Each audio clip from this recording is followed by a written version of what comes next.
meus irmãos, bom dia, paz. Vamos dar continuidade às nossas meditações na carta de Paulo, segunda carta de Paulo a Timóteo. Para isso eu gostaria de convidá-los a abrirem o primeiro capítulo dessa carta. E nós vamos ler os versículos 3 a 5, 3, 4 e 5.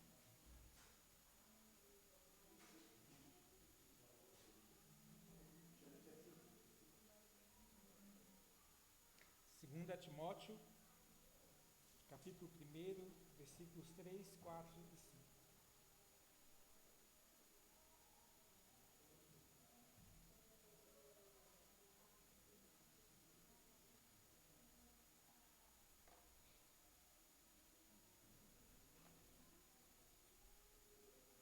Aqui projetado, o texto diz o seguinte: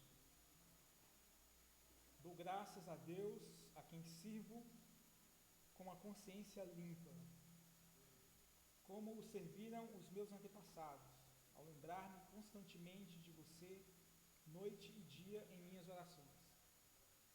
Lembro-me das suas lágrimas e desejo muito vê-lo, para que a minha alegria seja completa. Recordo-me da sua fé não fingida, que primeiro habitou em sua avó Lloyd e em sua mãe Eunice. Estou convencido de que também habita em você. Só até aqui mesmo. Mesmo assentados, vamos orar? Senhor, nós te agradecemos por essa oportunidade que temos de aqui reunidos louvar o teu nome, te agradecer, te bendizer por todas as tuas maravilhas que o Senhor tem realizado por nós. Te agradecer de uma forma especial por estarmos reunidos aqui como igreja. Ser igreja, ser corpo de Cristo é algo maravilhoso e nós te agradecemos. Nós reconhecemos, ó Deus, esse privilégio e queremos fazer isso da melhor forma possível. Para fazermos isso da melhor forma possível, nós precisamos estar atentos à tua palavra, ouvir os teus ensinamentos, abrir os nossos corações para aquilo que a tua palavra tem a nos dizer. E nessa manhã eu te peço, abra os nossos ouvidos, que os nossos corações estejam acessíveis à tua palavra, ainda, Senhor, que sejam palavras desafiadoras, ainda, Senhor, que sejam palavras de certa forma incomuns, mas que nós possamos ouvir, ó Deus, que nós possamos provar, ó Deus, que nós possamos comprovar e, sendo da tua vontade, possamos, ó Deus, aplicar a nossa vida, em nome de Jesus. Amém. Nesse trecho aqui ainda faz parte, digamos assim, da introdução da carta, onde Paulo vai situando Timóteo e lembra, ele lembra momento de despedida, lembra o momento de choro de Timóteo e acaba fazendo toda essa introdução. Ele mostra aqui que enquanto eu estou aqui fazendo essa introdução, eu estou configurando o celular, ele está apagando de 30 em 30 segundos, enquanto isso eu vou falando essas coisas. E ele vai e lembra, fala para Timóteo que está constantemente lembrando dele em oração. E é bom a gente reparar que a situação de Paulo nessa segunda carta é bem diferente, bem distinta da situação da primeira carta, né? Nessa carta, diferente da primeira, Paulo está preso, né? E ele mostra que, mesmo em prisão, mesmo na situação bem adversa, ele continua orando por Timóteo, né?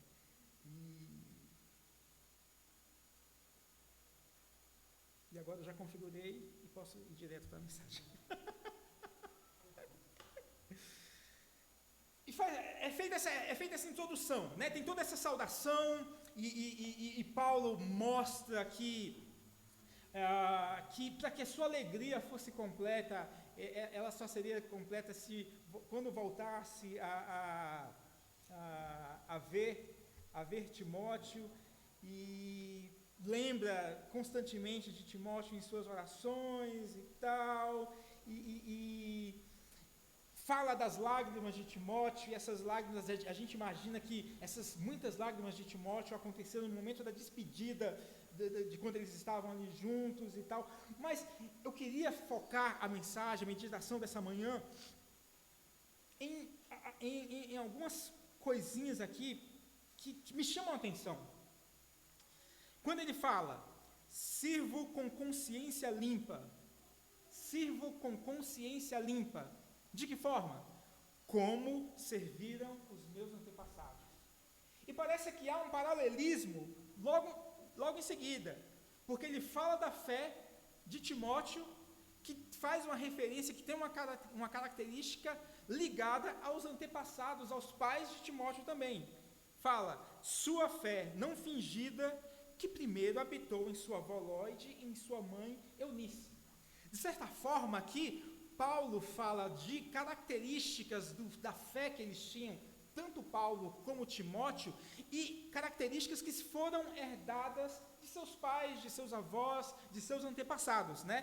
Paulo fala, sirva com consciência limpa, como serviram os meus antepassados. E você, Timóteo, a sua fé não fingida, que primeiro habitou em sua avó Lóide e em sua mãe Eunice. E é claro que cada um desses termos, servir com consciência limpa, fé não fingida, se você for cavar e ir atrás, você vai perceber que existem implicações que podem ser distintas, mas, grosso modo, servir com consciência limpa e fé não fingida, está ali, está muito próximo, e a gente pode considerar, de certa forma, termos sinônimos. Você servir com consciência limpa, sem culpa, sem peso, de certa forma, a gente pode entender que é servir com uma fé não fingida, uma fé autêntica, uma fé onde você vive aquilo que está no seu coração. E, para mim, nesse trecho da sua carta, Paulo faz questão de mencionar qualidades que ele e Timóteo herdaram de seus pais e seus antepassados. Eu creio que não é à toa isso, ele fez questão de ressaltar isso, fez questão de ressaltar essas qualidades herdadas, que não foram inventadas ali por eles, mas que eles herdaram de seus antepassados e suas famílias. Paulo servia a Deus com consciência limpa, como serviam seus antepassados. E Timóteo possuía uma fé não fingida, fé essa que herdou de sua mãe e de sua avó. É interessante aqui a gente perceber que Paulo ele não despreza a vida religiosa de seus antepassados, porque a religiosidade de seus antepassados era diferente da religiosidade dele. Até porque é muito fácil a gente inferir, a gente depreender que todo aquele rigor, Paulo, fariseu, judeu, perseguindo os cristãos, de certa forma ele também herdou essa rigidez de seus familiares também, de seus pais, de seus antepassados. Então, a gente percebe que o que está sendo elogiado aqui, exaltado por Paulo, não é a fé em si, mas a qualidade da fé. A forma como a fé que os seus antepassados viviam intensamente, com qualidade, com desprendimento, com sinceridade, sem peso de consciência, sem consciência pesada, enfim. Então, apesar dos seus pais, dos seus antepassados não serem tão iluminados como Paulo em relação à verdade, mesmo assim, eles foram fiéis à luz que tinham. Os antepassados de Paulo não tiveram a experiência que Paulo teve com Jesus. Mas apesar disso, na limitação e naquilo que eles tinham à sua disposição, os seus antepassados Paulo elogia a forma como eles viveram essa fé. E da mesma forma, a fé que havia em Lloyd e Eunice, a gente sabe que Lloyd e Eunice eram cristãs, mas existe existe um entendimento, e de certa forma, muitos comentaristas concordam que esse elogio aqui não se restringe à fé de Eunice e Lloyd enquanto cristãs, mas também à fé delas antes de se tornarem cristãs. Porque o que está sendo exaltado aqui não é a fé em si, mas a qualidade, a forma genuína, a forma autêntica, a forma não fingida como a fé era vivenciada. E nisso, Paulo e Timóteo tinham, além de tantas outras coisas em comum, além de tanta amizade, além de tanta cumplicidade, tinham isso em comum. Ambos cresceram entre judeus da dispersão que estavam esperando o Messias. E ambos tinham em suas famílias o exemplo de servir com consciência limpa e de uma fé não fingida. É algo que foi herdado de família, né? Mas se a gente tomar, a partir daqui a gente começa a tratar esses termos como sinônimos, servir com consciência limpa, fé não fingida. Então a partir daqui eu vou falar só sobre fé não fingida, mas você entenda fé não fingida como servir com consciência limpa também. Afinal de contas, o que é fé não fingida? A gente pode partir do contrário, né? O que é uma fé fingida? O que é você fingir fé, né? A gente está vendo que Paulo está exaltando a qualidade de uma fé não fingida. Mas o que é uma fé fingida? Fé fingida é encenação, hipocrisia, mentira. É você externar atos que não condizem com aquilo que você de fato crê, que não está conectado com aquilo com a fé, com a crença que está no seu coração. É diferente, por exemplo, de você fraquejar. É diferente, por exemplo, de você tropeçar, de você cair, de você pecar, de você cometer os erros, de nós cometermos os erros que são inerentes à nossa condição humana. Isso não é necessariamente uma fé fingida. Você pode ter uma fé no seu coração, externar essa fé, viver essa fé que está no seu coração, ter atos condizentes com a fé que está no seu coração, e ainda assim, por fraqueza, você pode tropeçar. Mas não podemos dizer que isso é uma fé fingida. Não podemos dizer que você está encenando, você é um fingido, você caiu porque você é um fingido, porque você não vive a sua fé que está de fato no seu coração. Não, a gente não pode falar isso. Fé fingida é algo bem diferente. Fé fingida é você encenar, é você mentir, é você camuflar, é você de repente levantar os braços em adoração, mas no coração você não está acreditando naquilo, você não tem fé naquilo. É você orar externamente, irmão Daniel, levanta aí, faz uma oração, e você ora ali e tal, mas no seu coração você não acredita naquilo, não é um valor, não é uma característica da fé que você tem, e ali você está vivendo uma fé fingida. É você ter no seu coração valores, conceitos, características de uma fé diferente da fé que você externa. Isso é fé fingida. E o que Paulo exalta aqui é justamente o contrário disso. Viver uma fé não fingida é você viver exatamente aquilo que está impregnado no seu coração. É você orar porque o valor da oração está no seu coração. É você amar porque o valor do amor está no seu coração. É você perdoar de verdade porque o valor do perdão está no seu coração. E assim existe uma conexão perfeita entre o que está plantado de fé no seu coração e o que você age, o que você faz, o que você coloca em prática. Isso é fé não fingida.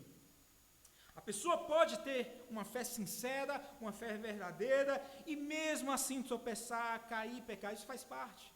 Então, o que a gente está falando aqui não é isso, sabe? Sabe isso que acontece com todos nós? A gente sai daqui, a gente acaba pecando, a gente acaba errando. Isso não é fé fingida. Fé fingida é outra coisa. Fé fingida encenação.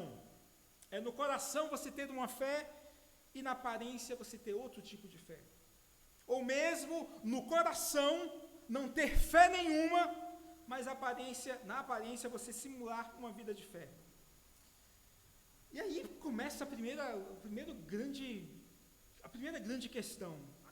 Ainda que seja injustificável, é fácil entender os motivos das mentiras usuais da vida, né?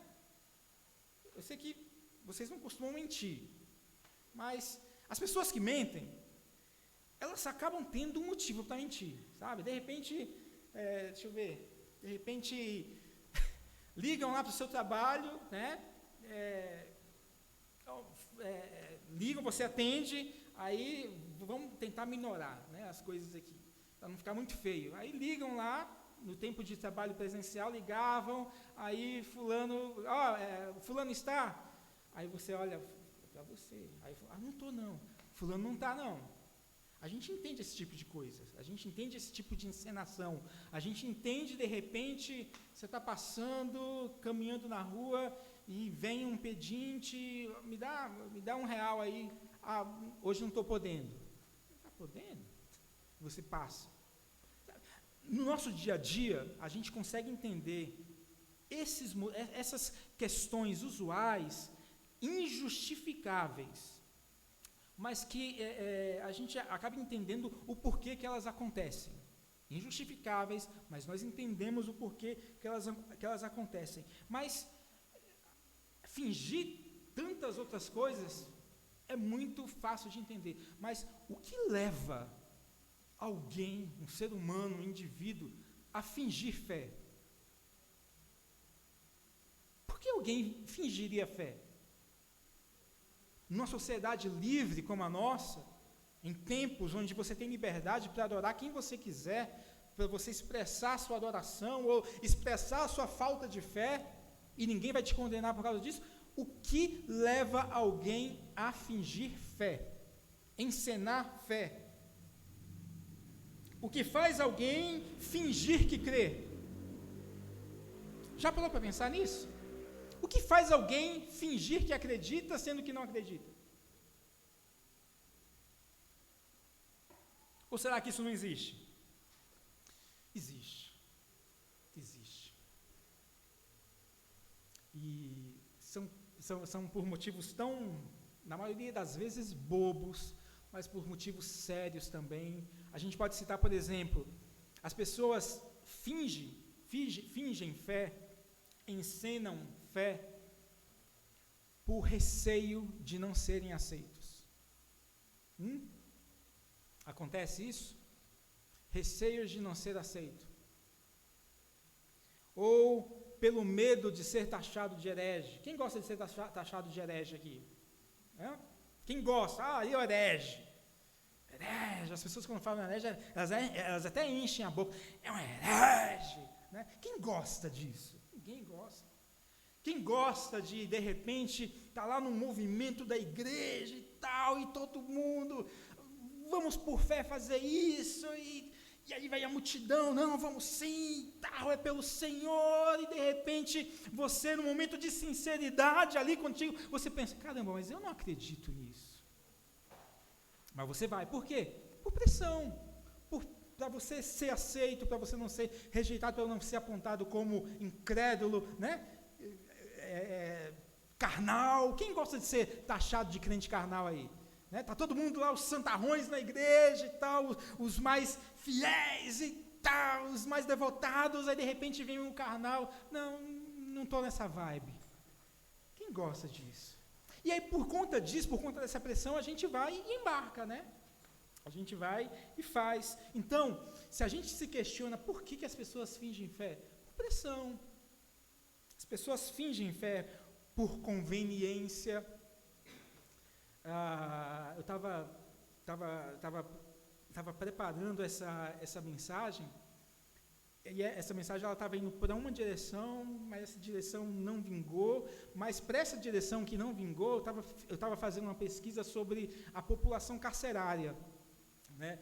E é interessante e triste que à medida que a população brasileira se torna mais e mais evangélica, em estudos percebeu-se que a população carcerária também tem aumentado. A população carcerária de evangélicos também tem aumentado. Não só por evangélicos que se convertem no presídio, mas pessoas de famílias evangélicas que acabam se tornando presidiárias por um ou por outro motivo. Então, cresce a população evangélica no Brasil, cresce a quantidade de evangélicos na população carcerária também.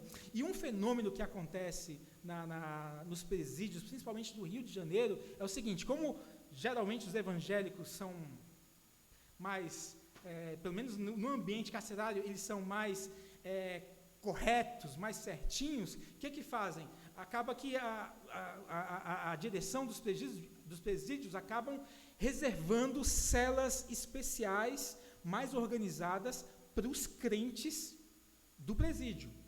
E aí, as pessoas que não são evangélicas acabam se tornando evangélicas no presídio por conveniência. Não, eu quero entrar no grupinho que tem uma cela melhor, e aí o cara vai e se converte para ficar na cela melhor.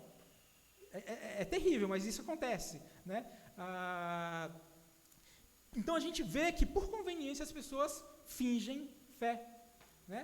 Principalmente nessa época que a gente vai ter agora, daqui a alguns meses. Quantos e quantos vão levantar as mãos, vão aparecer nas igrejas, glória a Deus, aleluia, irmão, para quê? Para ganhar o nosso voto, né? Por que isso? Fé fingida, por conveniência, para ganhar política, para ganhar espaço eclesiástico, né? Principalmente em igreja grande, pessoal. Igreja grande é assim. Não sei se todos vocês viram, mas a igreja grande existe um arcabouço, uma estrutura eclesiástica. E de onde eu vinha, era assim. Você primeiro era separado como ajudante de serviço. Depois você se tornava, se você ficasse bem, se você ficasse bem na fita, você era chamado para ser diácono. Sendo diácono, se você fosse bem e comprovasse falar em línguas estranhas, era nesse momento? Era. Se você comprovasse que falava em línguas estranhas, você poderia ser promovido a presbítero, né? E aí, se você continuasse bem, você seria promovido a evangelista, né? E sendo evangelista, se continuasse bem lá, bem na fita, você seria pastor. E aí era o top, né? E isso no ambiente de igreja grande, isso acaba fazendo com que a gente... Eu vivi isso, meu irmão. Eu vivi muita fé fingida para ser promovido na igreja. Eu vivi isso. E às vezes eu não acreditava nas coisas, amém, vamos lá, glória a Deus, aleluia, para receber a promoção. E era promovido, fui promovido. Desculpa usar esses termos bem cotidianos, mas isso é o que acontece na prática. Então, essa fé fingida, ela acontece por conveniência também, e por inércia da vida, sabe? Esse negócio, minha família tem fé, meus pais são crentes, isso é a história da minha vida, isso é o normal da minha existência, e eu não tenho fé. Por quê? Eu tenho. Sempre foi assim, sempre tivemos a nossa rotina religiosa, isso é o normal da vida, eu tenho. Então, as pessoas acabam, a gente percebe que por mais que seja absurdo você falar e questionar por que as pessoas fingem fé, mas são vários os motivos. Por inércia, por conveniência, por pressão, as pessoas fingem fé. Nós fingimos fé. Eu finjo fé. A fé não fingida, por outro lado, é verdade, é sinceridade, é mostrar em atitudes aquilo que está no coração. A fé não fingida é ser fiel à luz que alcança o nosso coração. E Paulo fala que essa virtude foi passada no caso deles, de pais para filhos. E isso talvez seja uma das coisas mais inevitáveis da espiritualidade humana. O que é inevitável? Não dá para fingir fé para os filhos. Vocês que são pais, vocês que já foram que são filhos e têm na memória assim a vida com a sua família, você conseguia perceber se isso acontecia na sua família. Seus pais na igreja e seus pais em casa. Se havia diferença, você percebia. Nossos filhos, a mesma coisa. O que somos na igreja, se for diferente do que nós somos em casa, os filhos percebem. E isso é inevitável. Se nós fingimos fé, nossos filhos percebem. A gente pode fingir fé para o pastor? Pode. A gente pode fingir fé, encenar para o líder, para a igreja? A gente consegue. A gente pode encenar fé no trabalho, sabe? Aquela capa de crente, aquela capa do sisudo, do serião, do não mexe comigo. Consegue. A gente consegue vestir essa capa para os vizinhos. A gente consegue vestir para os missionários. Com um pouco de esforço, a gente consegue encenar a nossa fé para o motorista de Uber. O motorista de Uber começa a puxar assunto, aí você não, e tenha fé em Deus. A gente consegue ensinar para o balconista que passa as nossas compras no mercado. A gente consegue ensinar fé para o porteiro do prédio, mas a gente não consegue ensinar fé para os nossos filhos. Os filhos percebem se o que você vive é aquilo que você prega. Os filhos percebem se o que você diz sobre o amor é o que você vive sobre o amor.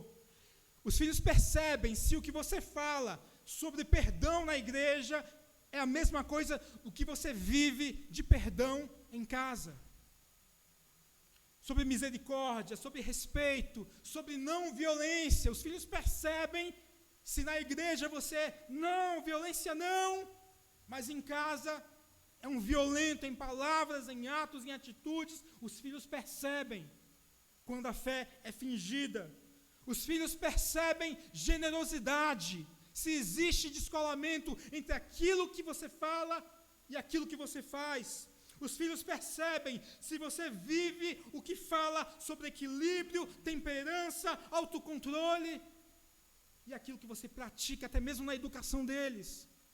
Tendo ou não autocontrole, temperança, equilíbrio, os filhos percebem se há descolamento entre aquilo que você fala sobre a paciência e aquilo que você vive sobre paciência.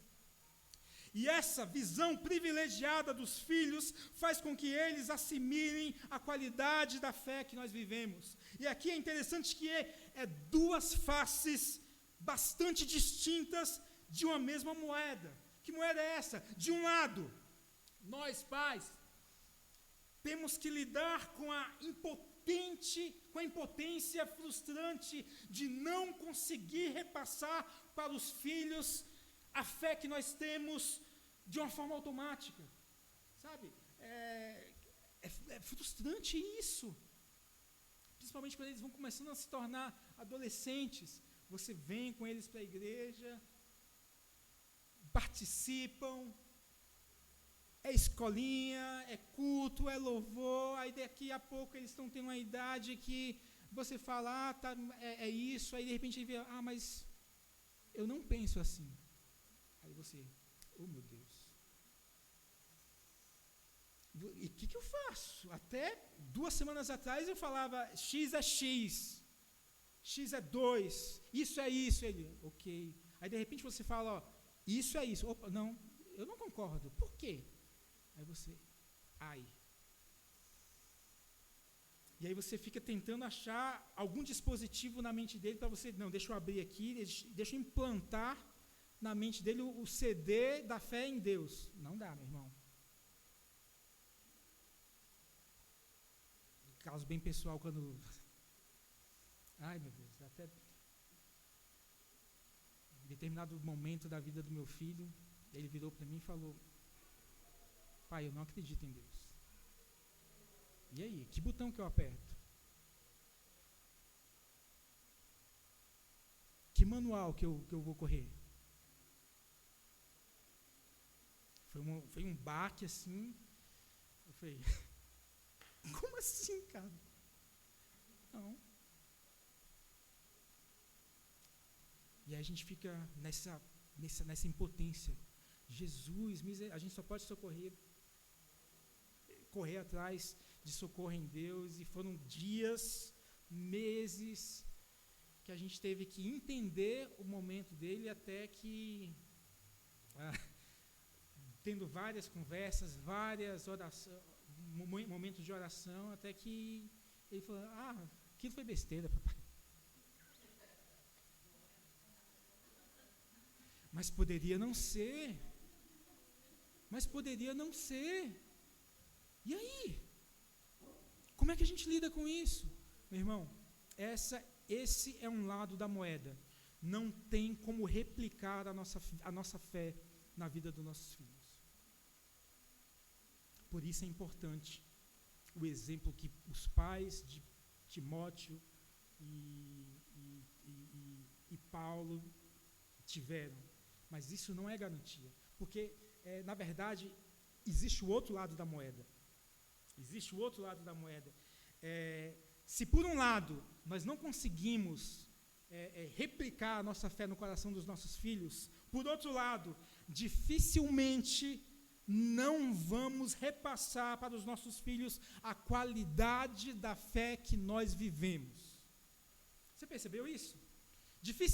Dificilmente nós vamos deixar de replicar para eles a qualidade da fé que nós vivemos. Nós podemos até não passar a mesma fé, mas o tipo de fé que nós vivemos vai ser passada. Se ele perceber que nós somos hipócritas, ele vai viver a fé dele de uma forma hipócrita. Agora, se ele perceber que nós vivemos autenticamente a fé que nós temos, é quase certo, não é certo, mas é quase certo que ele vai ter esse aspecto da vida dele de uma maneira séria. Ele vai ver que o aspecto espiritual da vida é para ser levado de uma forma séria, de uma forma verdadeira, de uma forma autêntica. Ele não necessariamente vai servir ao mesmo Deus que nós servimos, mas se ele decidir, enfim, por uma outra vertente, ele vai viver essa outra vertente da mesma maneira que os pais viveram. Eu percebo isso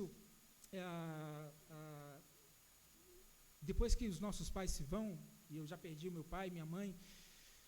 É muito comum a gente ficar lembrando de momentos, e alguns dias atrás eu estava lembrando de algumas atitudes e algumas coisas que meus pais faziam, minha mãe, meu pai. Meu pai tinha um jeito bem típico de deitar, de dormir à tarde. Ele deitava no chão e colocava as mãos assim, de uma forma que era só dele. E eu falei, caramba, eu tenho a mesma mania. É muito comum eu deitar à tarde no chão e o meu braço ficar do mesmo jeito que meu pai deitava. O meu jeito de lidar com os filhos, a minha mãe é daquela mãe que me cobria assim, vai pra lá, sai, e ela, vem cá, me dá um beijo, me abraçava e tal, e eu, sai, não precisa. E eu reparei que eu faço a mesma coisa com os meus filhos. E eles fazem a mesma coisa, vai pra lá. Meu pai lidava com o trabalho dele com um nível de seriedade que eu percebi que eu lido da mesma forma. Eu não tenho o mesmo emprego que meu pai tinha, mas a forma que meu pai trabalhava, eu percebi, caramba, eu trabalho do mesmo jeito que meu pai. Ele trabalhava num posto de gasolina, e era muito comum, final de semana, ele me levar para trabalhar com ele lá no escritório onde ele trabalhava, e eu percebi, caramba, o jeitinho que meu pai trabalhava, eu trabalho no ministério. Não é o mesmo emprego, mas a forma, ela é replicada. A forma como nós servimos a Deus vai se replicar na vida dos nossos filhos. Talvez não seja a mesma fé, não há certeza, mas a forma, ela é replicada. Ensinar os filhos a viver uma fé não fingida não é garantia de que eles um dia venham de fato a se render aos pés de Cristo de verdade. Não é garantia. Mas viver uma fé fingida, que é vista de forma bastante clara pelos filhos, mina qualquer possibilidade que eles tenham de um relacionamento sério com Deus. Porque se eles perceberem que nós não levamos a sério o relacionamento que temos com Deus, eles vão perceber que vida espiritual não é para ser levada a sério.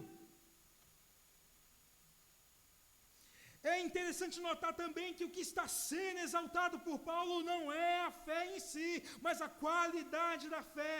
Fé com consciência limpa, fé não fingida. Mas é claro, o contexto aqui aponta para a fé em Cristo. Ninguém tem dúvida disso. Não é uma fé qualquer, é a fé em Cristo. Mas apesar disso, não é difícil perceber que essa mesma fé em Cristo pode adquirir formas distintas em nossos corações. Como é que isso acontece?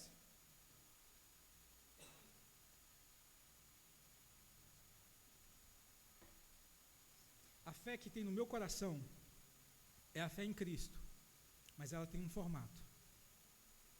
A fé que está no seu coração é a mesma fé em Cristo, mas ela tem outro formato.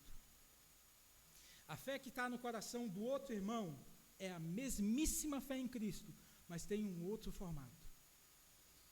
Cada um de nós possui uma história de vida diferente, nós possuímos personalidades distintas, temos temperamentos distintos, nós temos entendimentos de vida, visões de mundo distintos, o nosso cérebro trabalha. As conexões de neurônios do meu cérebro é diferente das conexões do seu cérebro. Isso faz com que as nossas reações sejam diferentes. O jeito de trabalhar do nosso cérebro é diferente. Nós reagimos de forma diferente aos mesmos estímulos. Se a gente distribuir aqui um livro, pega um livro didático, um livro de leitura, um livro teológico, um livro de meditação, enfim. Se a gente ler o mesmo livro, o mesmíssimo livro, não precisa ser um livro grande, um livro, 25 folhas, 50 folhas. Cada um lê esse mesmo livro. Cada um de nós vai ter uma percepção diferente, cada um de nós vai assimilar algo diferente, cada um de nós vai abraçar algo diferente, cada um de nós vai ter um ponto de destaque diferente, porque nós somos pessoas diferentes, possuímos diferentes formas de enxergar o outro. Eu olho para vocês e a percepção que eu tenho de vocês é uma. Vocês, olhando para o mesmo grupo, vão perceber outras características. Nós somos diferentes. Esta variedade de características que nos torna únicos acaba condicionando a concretização da fé que toma forma em nós. Ou seja, esse conjunto de características que nos torna únicos vão concretizar uma fé única em nosso coração. O formato da fé que está aqui no meu coração é bem diferente do formato de fé que está no coração de vocês, apesar de ser a mesma fé em Jesus Cristo. É ingenuidade negar isso. A forma como cada um de nós foi criado na nossa infância, o estilo das igrejas que nós já congregamos, o nosso temperamento, os traumas que nós carregamos, as tragédias que vivemos, as alegrias, as vitórias, as derrotas que já presenciamos, tudo isso coopera, age conjuntamente para a concretização de uma fé que é só nossa. E de repente você tem uma veia mais artística, tem uma fé só sua. De repente você tem uma veia mais burocrática, tem uma fé só sua. De repente você tem uma fé, tem uma veia mais, que vai gerar em você, vai formar em você uma fé que é só sua. É a mesma inspiração, é a mesma luz de salvação, é a mesma mensagem, é o mesmo Espírito Santo que opera a multiforme graça de Deus. E a multiforme graça de Deus vai agir de uma forma pessoalíssima, não em multidão. Vai agir de uma forma pessoalíssima no seu coração, para tratar do seu coração, para tratar dos seus traumas, para tratar a sua visão do mundo e formar uma fé que é só sua.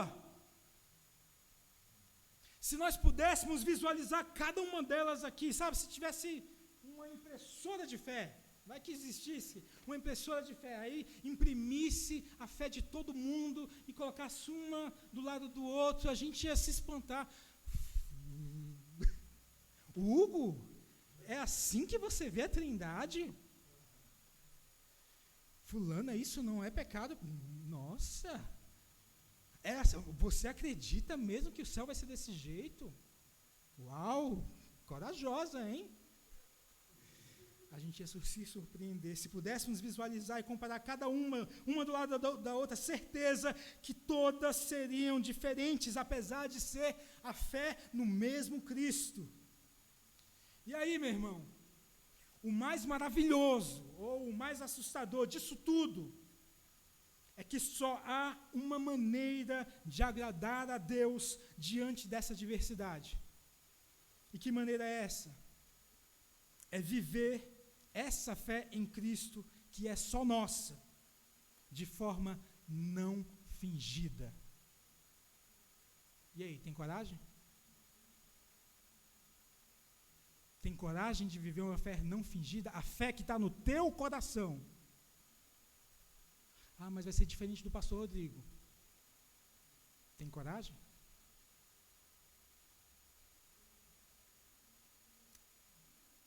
Só existe uma forma de agradar a Deus. Viver uma fé não fingida. A fé que está no nosso coração pode até mudar. E é bom que ela mude, porque ninguém aqui tem uma fé perfeita. Ninguém aqui tem fé perfeita. Ninguém no mundo tem fé perfeita. Então é bom que a fé mude. É necessário que ela mude. Mas enquanto ela não mudar, nós precisamos ser fiéis à fé que está no nosso coração. Se a sua fé hoje é X, viva a fé X, meu irmão. Não viva uma fé fingida. Fé fingida não agrada a Deus. Quando você vive uma fé fingida, por qualquer que seja o motivo, você está falando o seguinte para Deus: Deus, o Senhor não é o mais importante. A igreja é mais importante. O pastor é mais importante. O grupo é mais importante. Mas quando nós vivemos uma fé não fingida, nós falamos: Deus, eu tenho tanta fé que o que está no meu coração foi plantado pelo Teu Espírito Santo, que eu vou vivê-la integralmente, independente de desagradar a um ou a outro, mas eu vou Te agradar vivendo a fé verdadeira que o Senhor plantou no meu coração. E nesse sentido, meu irmão, por favor, não me recrimine se eu viver na frente de todos vocês a fé que está no meu coração. Porque se eu declaro a minha fé, que é diferente, pode ser diferente da sua, eu faço isso por temor ao Senhor. E entendo que se você vive a sua fé de uma maneira diferente da minha, eu preciso ter a maturidade para perceber que você está fazendo isso por amor a Deus.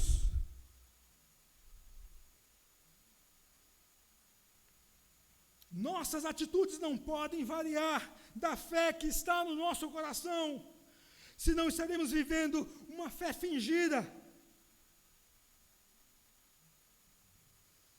Esse texto parece tão simples, né? Mas estamos preparados para ter uma vida de fé não fingida? Meus irmãos, a vida é tão mais leve quando isso acontece. Que diga os irmãos da quinta-feira. Aqui a gente se prende um pouquinho, mas na quinta-feira, de repente está tendo lá um assunto, aí a gente vira assim e fala: cara, eu não acredito nisso não. E é uma libertação, meu irmão. É uma libertação. Sabe, você colocar para fora aquilo que está no seu coração, aquilo que para você foi Deus que colocou, você fala assim: eu não acredito assim. Eu vou me expor ao ridículo aqui para mostrar como que isso liberta. Eu tenho medo de sapo, não sei se vocês sabem disso. Não, né? Na verdade, não é medo, é fobia.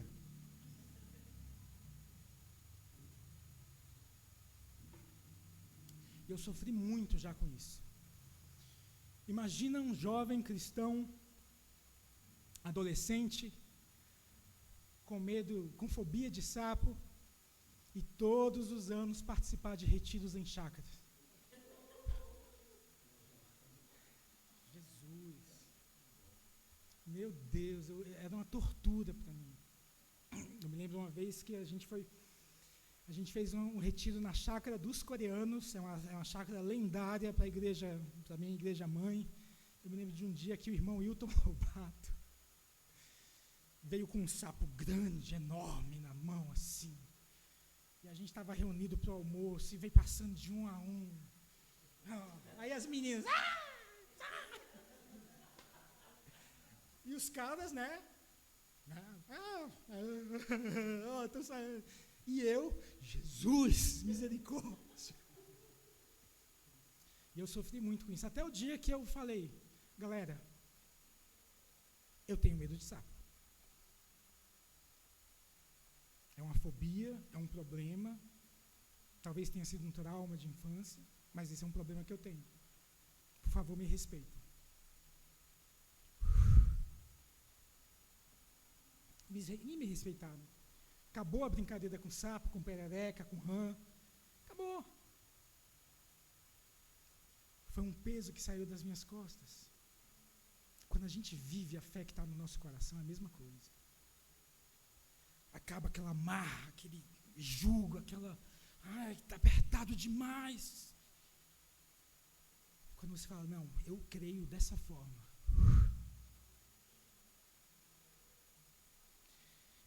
E, além do mais, talvez aqui que a coisa pegue. Uma coisa é você estar preparado para viver a fé que está no seu coração. A outra coisa é, estamos preparados para ver o nosso irmão viver a sua fé de forma não fingida, a fé que é distinta da nossa? Eu estou preparado para isso? Às vezes são diferenças bobas, né? Às vezes, eu guardo sábado. Eu não guardo. Tá bom, segue sua vida ou siga a minha. Às vezes são questões teológicas, históricas, irreconciliáveis. Eu acredito em predestinação. Eu não acredito. Tá bom, sigamos. Agora, às vezes, as diferenças ocorrem em temas que são o nosso dodói, que são caros demais para a gente. São temas assim que, poxa, caramba, você é crente mesmo? Caramba, eu acho que essa sua forma de acreditar fere a minha santidade com Deus. Estamos preparados para viver isso? Estamos preparados para ver o irmão viver a sua fé de forma não fingida? Temos dado espaço para que isso aconteça? Ou temos sido pedra de tropeço, criando situações e constrangimentos para forçar uma fé uniforme, a mesma forma de fé? De preferência que seja a minha forma, né? Estamos preparados para isso? Você pode pensar assim, caramba, eu não consigo imaginar uma comunidade espiritual, uma igreja com as pessoas confessando a mesma fé em Cristo, mas de formas diferentes. Difícil imaginar isso, né? Mas com o ingrediente do amor, a gente consegue. Com o ingrediente do respeito, a gente consegue. Com o ingrediente de serviço, eu estou aqui para servir o meu irmão, a gente consegue. Com o sentimento de se considerar menor do que os outros, a gente consegue. É um desafio. Eu queria terminar lendo um trecho de Romanos. Romanos capítulo 14, versículo 13.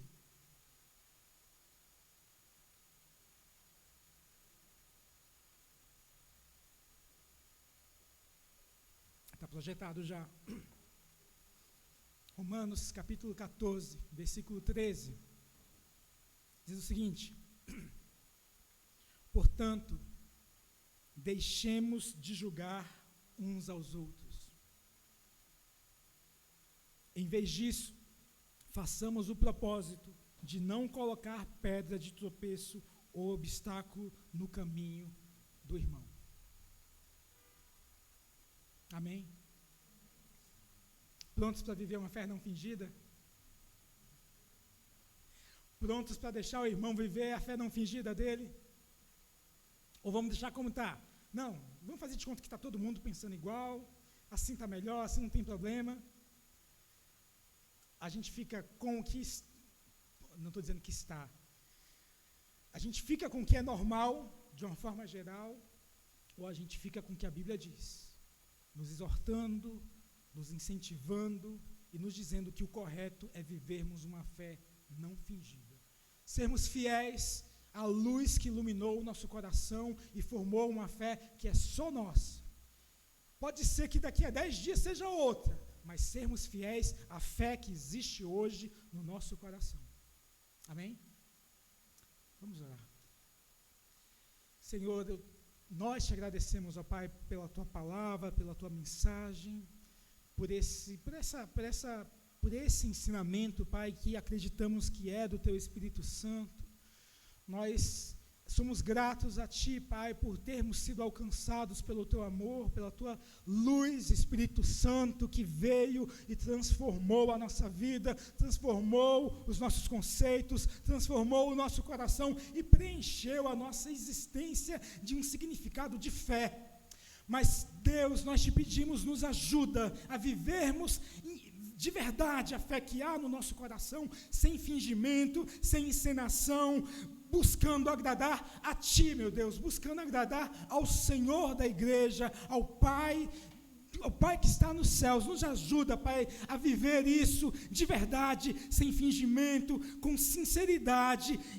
Deus, em nome de Jesus, nos ajuda também a aceitar o nosso irmão, aceitar as visões diferentes, avisar os formatos diferentes de fé, aceitar a multiforme graça de Deus. Em nome de Jesus, nos ajuda, Senhor, a sermos uma comunidade, Senhor, relevante, não no sentido de termos uma única forma de fé, mas termos um único amor, uma única linguagem de amor, ó Pai amado, que nos une, que nos faz um corpo só, que nos faz vivermos em comunhão. Deus, em nome de Jesus, trabalha no meu coração, que precisa ser trabalhado nesse sentido, e trabalha no coração dos meus irmãos, Pai, para que possamos crescer juntos nesse aspecto da Tua palavra, Senhor, em nome de Jesus. É o que nós te pedimos nessa manhã, em nome de Jesus.